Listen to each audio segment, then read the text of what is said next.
आणि गृहमंत्री काय झोपतो का? अरे या निलेश राणांना तर अरे त्याला लाट्या मारून त्याला आतापर्यंत अटक केलं पाहिजे.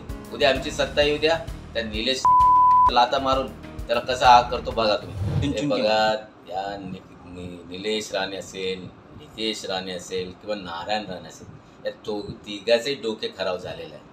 गेल्या 6 महिन्यात जे परिस्थिती बघतोय की यांना काय करायचे. छत्रपती शिवाजी महाराजाचे पुतळा पडला, बदलापूरमध्ये जे बलात्कार झाला आणि त्यामुळे जे महाराष्ट्रात भारतीय जनता पार्टी, आमचे शिंदे शिवसेना आणि अजित पवार राष्ट्रवादी याच्या विरोधात एक वातावरण झाला.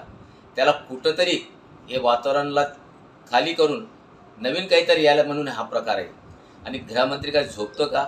अरे या निलेश राणांना तर अरे त्याला लाट्या मारून त्याला आतापर्यंत अटक केलं पाहिजे. जर दुसरा कोणी असं बोललं असतं ना तर त्याला जेलची हवा खाली असते. आता काय झालं, त्याच्या विरुद्ध 2 FIR दाखल झाले. तो मोकळा फिरतो, काय जावाई आहे का तो सरकारचा? त्याला हाणून रस्त्यावर मारून त्याला पोलीस स्टेशनला हात केलं पाहिजे, या मताचा मी. आणि असा मारायचा की भविष्यात असा कोणी माणूस कोणत्याही धर्माविषयाचा बोललं नाही पाहिजे, असा मारला पाहिजे. पण आता का गृहमंत्री, मला वाटतं की याच्या मागे गृहमंत्रीचा डोका तर नाही, मला असं शंका येते.